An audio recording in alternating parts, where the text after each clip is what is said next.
Bonjour, aujourd'hui on va discuter de pourquoi on a envie de malbouffe alors que nous savons qu'elle est mauvaise pour la santé.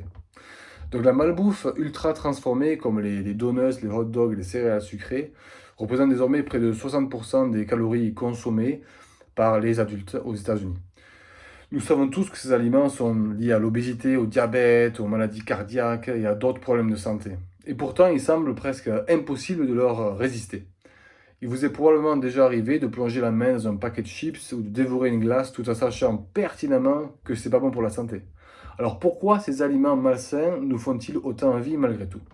Dans cette vidéo, nous allons expliquer les raisons scientifiques derrière ces envies incontrôlables et voir comment l'industrie agroalimentaire en profite. Surtout, nous partagerons des stratégies efficaces pour vous aider à vous libérer de l'emprise de la junk food et à revenir vers une alimentation faite d'aliments complets et non transformés. En comprenant le mécanisme biologique et psychologique en jeu, vous pouvez prendre le contrôle et faire des choix qui nourrissent véritablement votre corps et votre esprit. Commençons par la science. Pourquoi notre cerveau aime la malbouffe? Donc, notre attirance pour le sucré, le salé et le gras s'explique en partie par nos origines évolutives.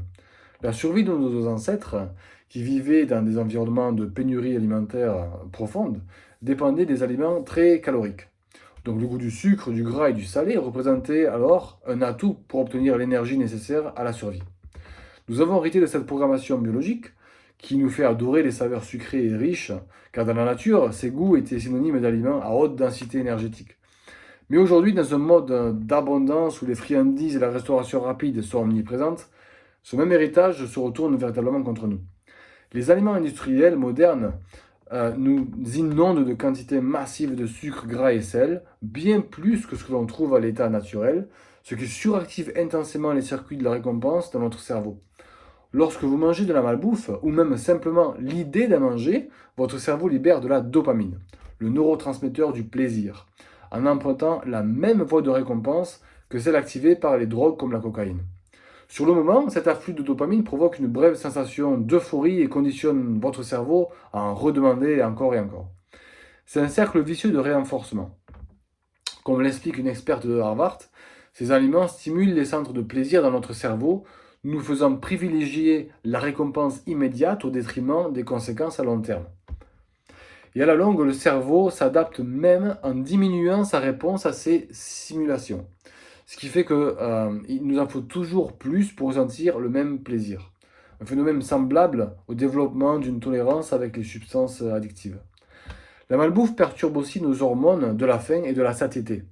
La simple vue ou l'odeur de votre encas favori peut déclencher la libération de la gréline, l'hormone de la faim, qui vous incite à rechercher un aliment très calorique.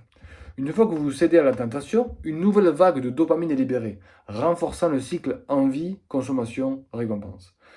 Parallèlement, un autre neurotransmetteur, la sérotonine, souvent surnommée l'hormone du bonheur, peut augmenter temporairement car de nombreux snacks gras ou sucrés regorgent de glucides rapides.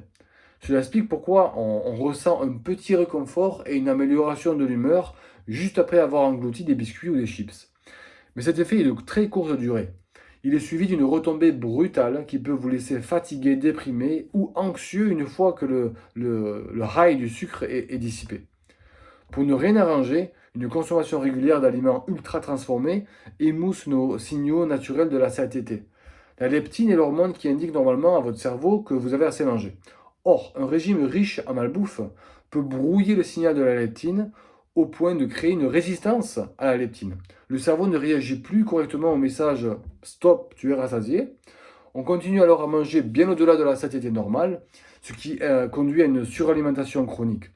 Des recherches montrent également qu'un régime très riche en sucre et en graisse peut provoquer une inflammation de l'hippocampe, une zone du cerveau cruciale pour la régulation de l'appétit, et déclencher un cercle vicieux où des dommages neuronaux entraînent aussi une sensation de faim continue et des fringales incontrôlées. Alors le stress et les émotions entrent aussi en jeu. En période de stress ou d'anxiété, les circuits habituels du cerveau s'emballent et on est bien plus susceptible de se jeter sur un aliment réconfortant pour se soulager. Ce n'est pas qu'une question de volonté personnelle, c'est notre cerveau qui cherche un répit rapide. Les encas très sucrés ou très gras peuvent effectivement atténuer le stress sur le moment en libérant les substances plaisantes, mais ce n'est qu'une solution à court terme qui a un coût sur le long terme. De plus, une consommation élevée de sucre met votre glycémie sur des montagnes russes. Une montée en flèche suivie d'une chute brutale qui vous laisse vider et en quête d'un nouveau coup de fouet. Cela explique pourquoi un petit déjeuner composé de beignets et de café sucré se traduit souvent par des fringales intenses dès la fin de la matinée. Alors, on va regarder un petit peu maintenant les pratiques de l'industrie. Donc c'est pas un hasard en fait si la junk food est difficile à éviter, parce qu'elle est minutieusement conçue pour vous faire craquer. Les fabricants investissent des millions de dollars en recherche et en développement pour rendre vos produits super appétissants. Ils ont perfectionné l'art d'atteindre ce qu'on appelle le bliss point, c'est un terme en fait du chercheur Howard Moscovich, qui désigne la combinaison optimale du sucre, sel et gras qui rend un aliment irrésistible. À ce point de félicité qu'on appelle aussi, l'aliment n'est ni trop sucré, ni trop salé, ni trop gras. Il est vraiment juste ce qu'il faut en fait de chaque. De sorte que votre cerveau en retire un plaisir à chaque bouchée. Ajoutez-y un croquant satisfaisant ou une texture un petit peu onctueuse et vous obtenez un produit hautement addictif que les consommateurs n'arrivent plus à reposer. Songez aux chips, aux biscuits chocolatés, aux snacks soufflés au fromage. Ils sont précisément formulés pour qu'une fois le paquet entamé, vous ne puissiez plus vous arrêter à un seul. Les entreprises agroalimentaires enrichissent ainsi leurs recettes d'arômes artificiels, de colorants et d'autres additifs pour envoûter vos sens. Un emballage aguicheur, un marketing omniprésent font en sorte que ces produits occupent toujours votre esprit et soient constamment à portée de main. Dans un bon nombre d'aliments ultra transformés, les fibres et les protéines, qui sont censées rassasier, ont été éliminées, tandis qu'on y a rajouté du sucre et du gras en excès. Il devient alors très facile d'engloutir ces calories en grande quantité, avant même que votre corps réalise qu'il n'a plus faim. En fait, une étude contrôlée de l'Institut de santé américain a montré que des volontaires nourris avec un régime ultra transformé consommaient environ 500 calories de plus par jour et prenaient du poids. Alors que les mêmes personnes qui mangeaient moins et perdu du poids avec une alimentation faite d'aliments bruts non transformés. Cela illustre à quel point les produits formulés par l'industrie peuvent nous pousser à trop manger. Et l'industrie le sait bien. Plus nous avons envie de leurs produits et nous en consommons, plus leur profit augmente. Bien sûr, tous les aliments transformés ne sont pas maléfiques, bien sûr. Mais les encas les plus ultra élaborés sont bel et bien conçus pour happer vos papilles et détourner à leur profit le système de récompense de notre cerveau. En avoir conscience est très important parce qu'il peut nous redonner le pouvoir. On réalise qu'il s'agit d'un piège savamment élaboré et non d'un signe d'une simple faiblesse de volonté personnelle. Alors maintenant, on va regarder les petites stratégies. Comment reprendre le contrôle de vos envies? La bonne nouvelle, c'est qu'en comprenant la science de ces envies, on peut riposter avec des tactiques plus intelligentes. Voici quelques stratégies efficaces fondées sur des preuves pour réduire votre dépendance à la malbouffe et retrouver une relation plus saine avec votre alimentation. Premier, donnez la priorité aux aliments bruts et non transformés. Donc remplacez progressivement vos snacks ultra transformés par des aliments complets, riches en fibres et en nutriments. Par exemple, croquez une orange entière au lieu de boire un jus d'orange du commerce. Consommez des fruits frais, des légumes, des noix ou des plats maison qui vous rassasieront pour bien plus longtemps. Les fibres contenues dans les aliments complets remplissent l'estomac et réduisent véritablement les fringales en stabilisant la glycémie et en favorisant la satiété.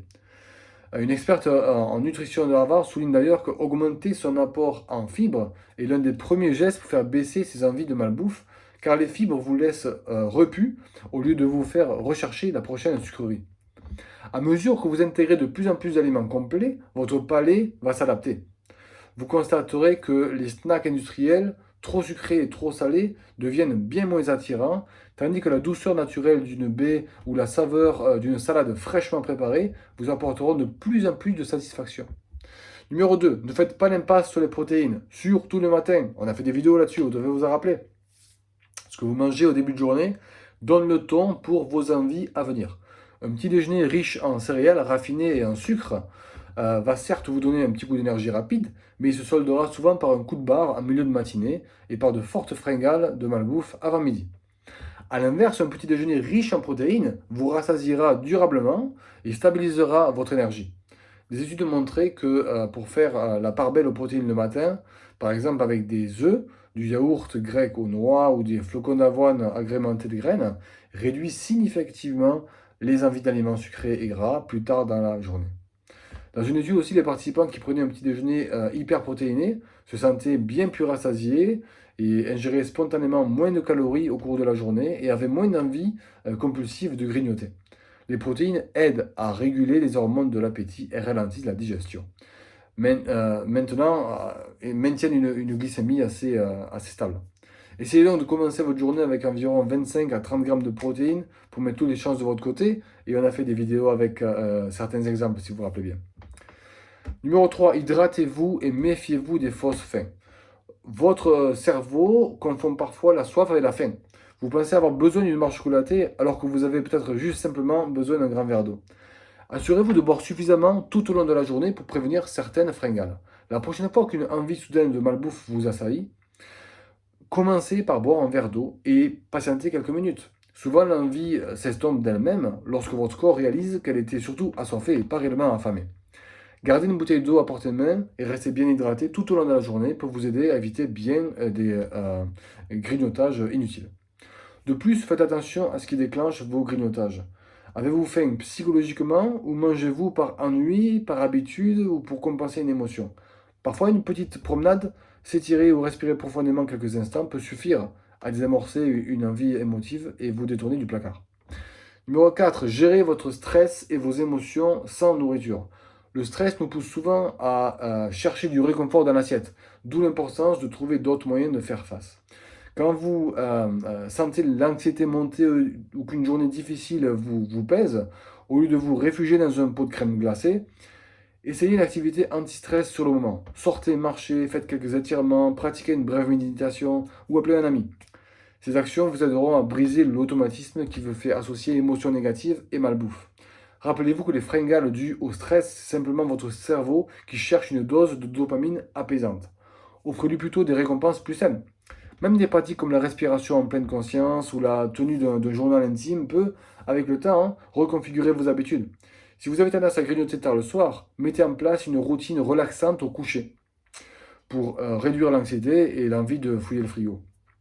Un bon sommeil est également absolument crucial, comme on l'a vu dans les vidéos précédentes. Le manque de repos perturbe les hormones de l'appétit et accentue les envies de malbouffe. Alors essayez de maintenir un horaire de sommeil régulier pour aider votre corps à réguler votre faim. Numéro 5, accordez-vous des plaisirs occasionnels sans culpabilité. Bannir totalement toutes vos douceurs préférées peut des fois se retourner contre vous, en provoquant des envies irréversibles ou des craquages. Paradoxalement, s'autoriser de temps en temps une petite portion d'aliments plaisir au sein de repas équilibrés peut vous aider à satisfaire votre envie tout en évitant l'obsession. Numéro 6, créer un environnement favorable. Il est bien plus aisé de manger sainement lorsque les bons choix sont à portée de main. Assurez-vous d'avoir chez vous ou au travail des encas nourrissants, des fruits, des bâtonnets de carottes, avec du houmous, une poignée d'amandes non salées. Ainsi, quand une envie de grignoter survient, une option saine est disponible immédiatement.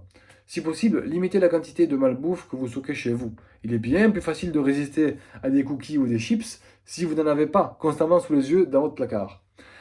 Entourez-vous aussi également de personnes qui soutiennent vos objectifs. Parlez de vos nouvelles habitudes à vos proches, invitez-les et pourquoi pas relever avec vous un défi de cuisiner fait maison ou de privilégier les aliments vrais. Célébrez vos petites victoires, une semaine sans soda, 3 dîners maison consécutifs, car ces réussites entretiennent votre motivation. Rappelez-vous que chaque pas vers une alimentation plus naturelle vous rapproche un peu plus de la sortie du cycle de la malbouffe.